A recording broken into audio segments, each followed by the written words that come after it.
আল্লাহর নামটি স্মরণ করি, কাগজ কলম হাতে ধরি, লেখি কিছু আজ ঘটনা।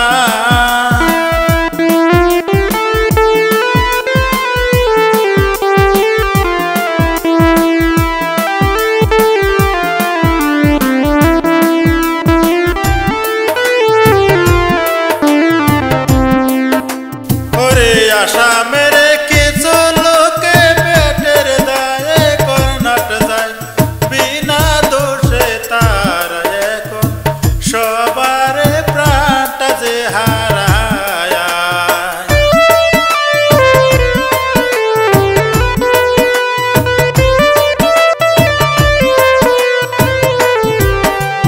শোনেন যত বিশ্ববাসী, আমরা সবাই প্রবাস খাটি,